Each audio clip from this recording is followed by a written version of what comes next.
Hello दोस्तों, तो आप सबका स्वागत है आज के इस सेशन में। सॉरी, इस सेशन को लाने में मुझे थोड़ी सी लेट हो गई, लेकिन कंटेंट आपको बिल्कुल जेन्युइन और परफेक्ट मिलेगा। तो आज हम कवर करेंगे लिम्प वॉक, यानी हमारा कैरेक्टर अगर लंगड़ा कर चलता है तो उसकी फीलिंग किस तरह से आएगी, उसमें हमें कौन कौन सी बहुत इंपॉर्टेंट चीजें हैं जिन्हें ध्यान रखना है, और साथ में मैं आपको एक क्विक टिप दूंगा, वो भी इस वीडियो के लास्ट में। सो ज्यादा समय न लेते हुए आइए शुरू करते हैं आज का हमारा ये सेशन।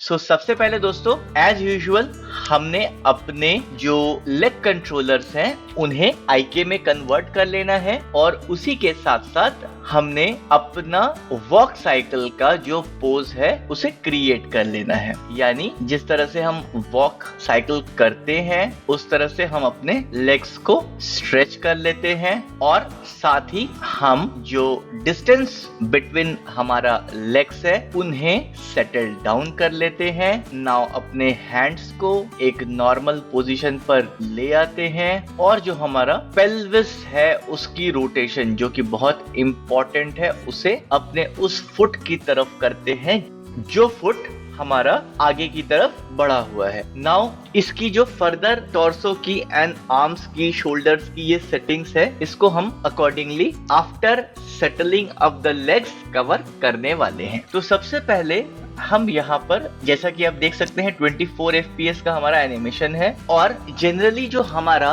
वॉक साइकिल है ये 24 फ्रेम्स का होता है। तो बिकॉज ये लिम्प वॉक है, हम इसे 24 के बजाय 32 फ्रेम्स का लेते हैं। हम इसे और ज्यादा या कम भी ले सकते हैं। मैंने यहाँ पर एक टेंटेटिव फ्रेम लेंथ लिया है। सबसे पहले लेट्स सपोज हमारा जो फ्रंट फुट है वो बैक की तरफ जाता है, वो नॉर्मल 12 फ्रेम पर ही जाता है। अगर आप यहाँ पर देखें तो ये नॉर्मल 12 फ्रेम पर ही गया है, यानी ये पैर हमारा मोर ओवर ओके है। और इसके साथ हम अपने जो अपोजिट फुट है उसकी लिम्पिंग करेंगे। अभी के लिए मैं, जैसा कि मैंने बोला कि ये मान लेते हैं कि ये फुट हमारा ओके है, तो मैंने इस स्टेप को नॉर्मली सेट कर लिया है।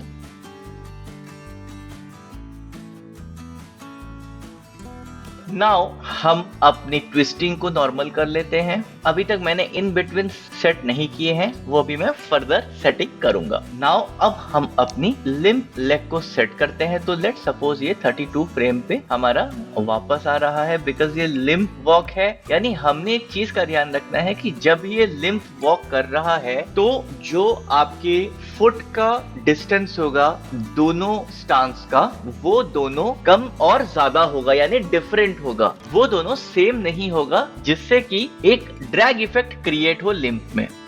नाउ हम इस फुट को उठाकर वापस हम इस जगह रखते हैं। अब हमने एक चीज लिम्प में ध्यान रखना है कि जब हम लिम्पिंग दिखा रहे हैं, लंगड़ा कर चलना दिखा रहे हैं, तो वो हमारा जो फुट है हमेशा वो बाहर की तरफ रोटेशन होगा उस फुट का।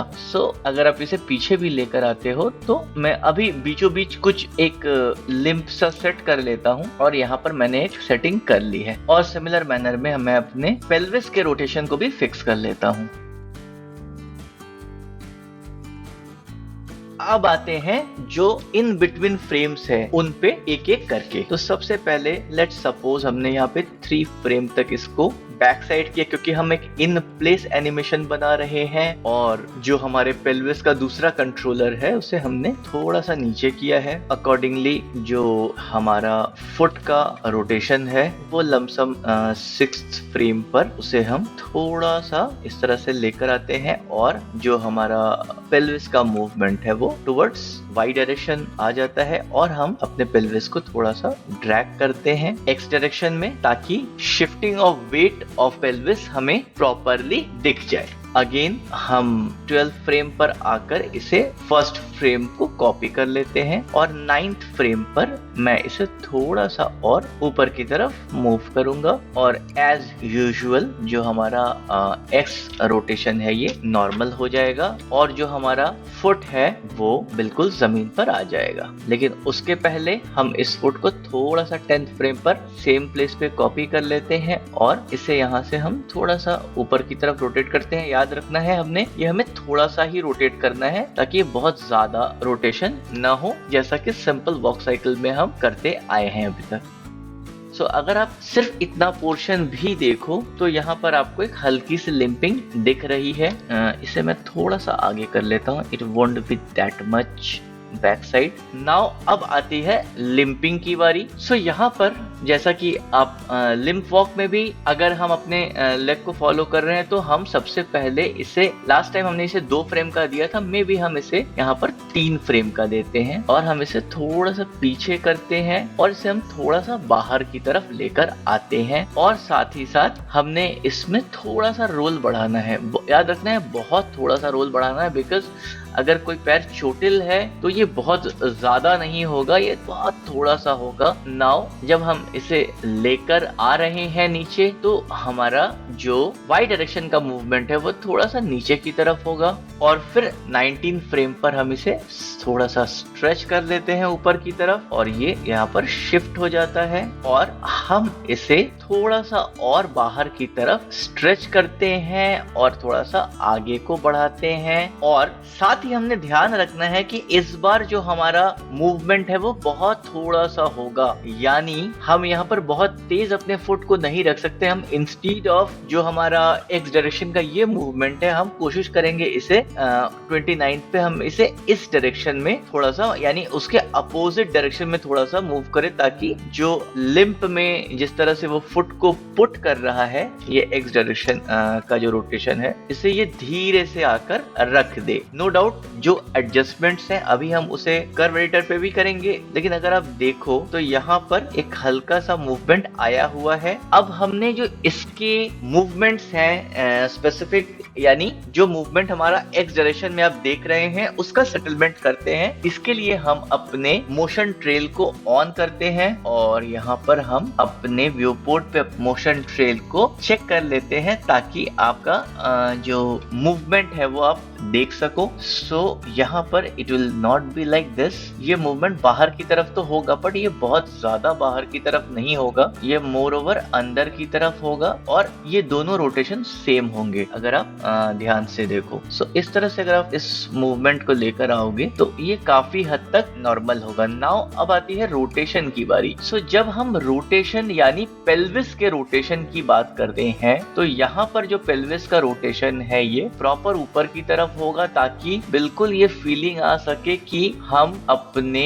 जिस पैर में टाइम स्ट्रेच को ऐड कर रहे हैं, यानी जिसका टाइम ड्यूरेशन ज्यादा है, उसको मूव करने में हमें दिक्कत आ रही है। ये मूवमेंट आपको जो पेल्विस की है वो इस डायरेक्शन में अगर आ जाता है तो आपको ये कहीं ना कहीं सपोर्ट करेगा ये दिखाने में कि आपका जो लिम्प वॉक है वो कितना प्रॉपर है। साथ ही साथ जो हमारा एक्स डायरेक्शन का ये मूवमेंट है इसको भी हम थोड़ा ज्यादा करेंगे ताकि जो शिफ्टिंग ऑफ वेट हो रहा है वो प्रॉपरली विजिबल हो सके और हम ये दिखा सके कि ये कितना ज्यादा हमारे दूसरे लेग में जो वेट है वो लिम्प की वजह से क्रिएट हो रहा है। आइए ग्राफ एडिटर में इस चीज को हम थोड़ा सा देख लेते हैं। Sorry, I should select this one. So यहाँ पर अगर आप देखें, so this is the Y movement. So you could see कि यहाँ पर ये होने के बाद ये ज्यादा लिम्पिंग हो रही है और जो हमारा ट्रांसलेशन है वो किस तरह से हमारे एक्स डायरेक्शन की तरफ शिफ्ट कर रहा है। We should create is continuous, as मैंने जैसा सभी आपको इसके पहले के ट्यूटोरियल्स में भी कहा है कि जब तक ये कंटिन्यूअस नहीं होगा ये बहुत प्रॉपर नहीं लगेगा।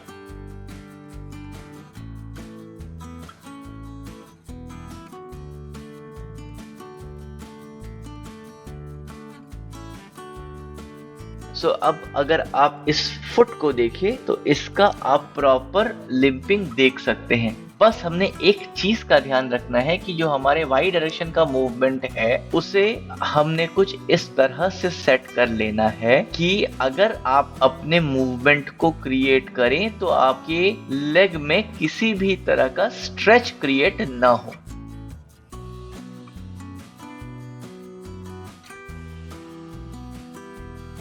अब अगर आप देखिए यहाँ पे तो आपके लेग में किसी भी तरह का स्ट्रेच क्रिएट नहीं हो रहा है। सो आइए हम अपने इस मोशन ट्रेल को डिलीट कर लेते हैं। नाउ अब हम अपने टॉर्सो को फिक्स करते हैं। सो एज यूजुअल जब हमारा लेफ्ट फुट आगे है तो हमारा राइट टॉर्सो आगे की तरफ होगा। लेट्स सपोज ये 9 है और अगेन हम 32 फ्रेम पे 9 को लगा लेते हैं और 12 फ्रेम पर आकर हम इसे -9 कर लेते हैं। इसी के साथ साथ आपने एक चीज का और ध्यान रखना है कि जब तक ये तो नॉर्मल स्टेप है, लेकिन जब आप इस डायरेक्शन में मूव कर रहे हैं तो यहाँ पर आपको अपने Z रोटेशन पे भी काम करना है। अब यहाँ पर आपके रोटेशन Z में कोई एनिमेशन नहीं होगा, बट यहाँ पर जब आप बॉडी को ड्रैग करोगे तो यहाँ पर आपके पास Z रोटेशन में एक फ्लो आना चाहिए। Now what we could do, हम इसे थोड़ा सा इस तरह से एडजस्ट करते हैं ताकि ऐसा ना लगे कि वो सिर्फ एक ही डायरेक्शन में मूव कर रहे हैं। हमने इसको कंटिन्यूअस करने के साथ साथ इसमें थोड़ा सा फ्लो बढ़ा दिया है। तो अब अगर आप देखो तो ये जो लिंपिंग है हमारे कैरेक्टर में, ये कहीं ना कहीं थोड़ी और ज्यादा बढ़ गई है। अकॉर्डिंगली हम अपने शोल्डर्स को बाहर की तरफ कर लेते हैं, जैसा कि हमने इसके पहले भी फीमेल वॉक में किया था। और हम अपने आर्म्स की सेटिंग कर लेते हैं, अगेन बाहर की तरफ रोटेशन देकर।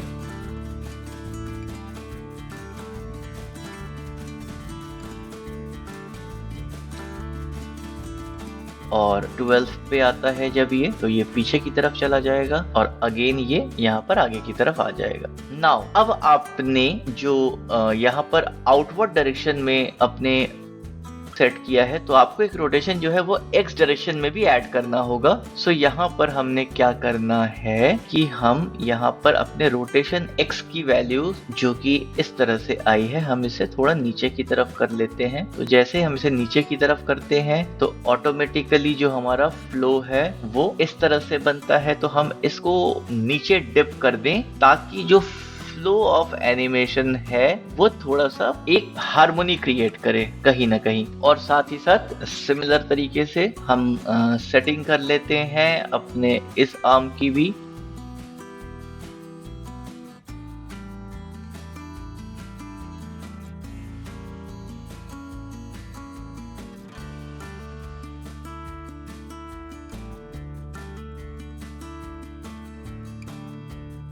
और ये वाला जो आर्म है ये आपका इस तरह, सॉरी ये बाहर की तरफ जाएगा और ये थोड़ा सा नीचे की तरफ आएगा। और जो हमारा ये आर्म है ये भी कुछ इसी तरह से मैनेज होगा। नाउ अगेन हम अपने 4 आर्म्स को सेट कर लेते हैं। सो हमने कीज लगाई फर्स्ट और लास्ट फ्रेम पे, और जिस तरह से हमारा आर्म का अपर सेक्शन आगे की तरफ आ रहा है, हमारा फोआर्म पीछे की तरफ जाएगा। और नाउ जैसे ही ये पीछे की तरफ आ रहा है ये आगे की तरफ आएगा और फाइनली ये सेट हो जाएगा। सिमिलर तरीके से हम अपने राइट 4 आर्म में भी कीज लगा लेते हैं, first and last. Then again ये पीछे की तरफ आ रहा है तो हमारा जो 4 आर्म है वो आगे की तरफ जाएगा, और जब ये आगे की तरफ आ रहा है तो ये पीछे की तरफ चला जाएगा। सो इस तरह से जो हमारा 4 आर्म का मूवमेंट है वो नॉर्मली हो जाएगा। अब नाउ यहाँ पर हम अपने शोल्डर्स में बहुत ज्यादा मूवमेंट नहीं ऐड करेंगे, हम सिर्फ उस शोल्डर में मूवमेंट ऐड करेंगे जो लेग लिम्प में है, उसके अपोजिट में जो शोल्डर आ रहा है सिर्फ उसमें हम एक हल्का सा ट्विस्टिंग ऐड करेंगे ताकि जो फ्लो ऑफ आपका शोल्डर हो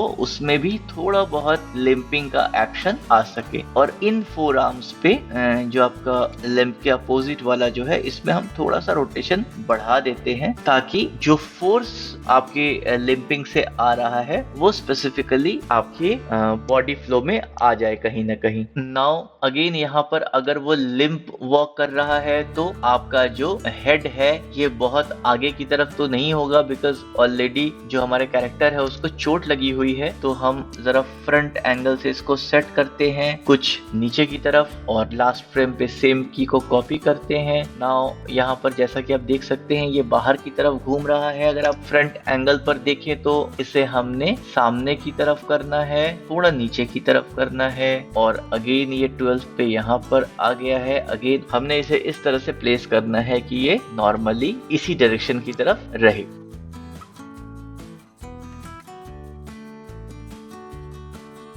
अगर आप इस फील को थोड़ा सा और बढ़ाना चाहते हैं तो मेरा सजेशन होगा कि आप इसके बेली वगैरह में भी एक हल्का सा फ्लो क्रिएट कर लें। ये आपके एनिमेशन को कहीं ना कहीं बेहतर दिखाएगा।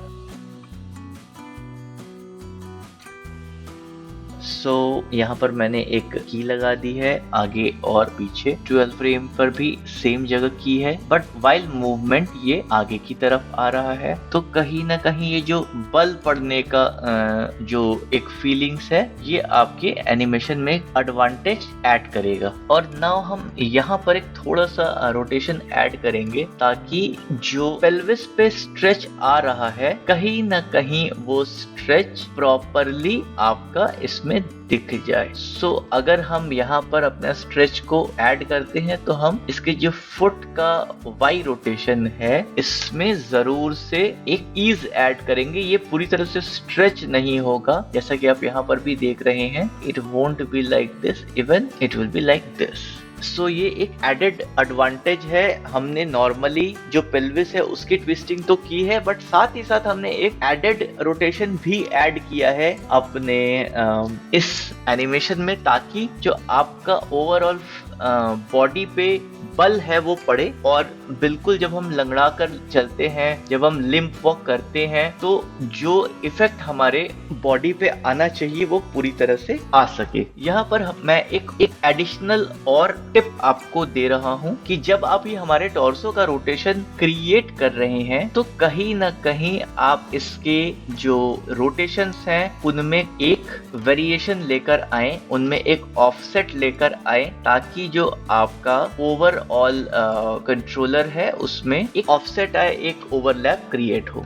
दोस्तों इस तरह से आप देख सकते हैं कि कितनी आसानी से हमने लिम्प वॉक का एनिमेशन क्रिएट कर लिया है। आशा करता हूं दोस्तों आज का ये सेशन आपने एंजॉय किया होगा। अगर आज का हमारा ये सेशन आपको अच्छा लगा है तो प्लीज लाइक्स और कमेंट के माध्यम से हमें अपने थॉट्स साझा करें। अगर आपकी कोई स्पेसिफिक क्वेरी है तो भी आप हमें कमेंट के माध्यम से हमेशा की तरह शेयर कर सकते हैं। मिलते हैं हम अपने अगले सेशन में, तब तक के लिए आप सब ख्याल रखें अपना, अपनों का और हमारे इस समाज का। धन्यवाद।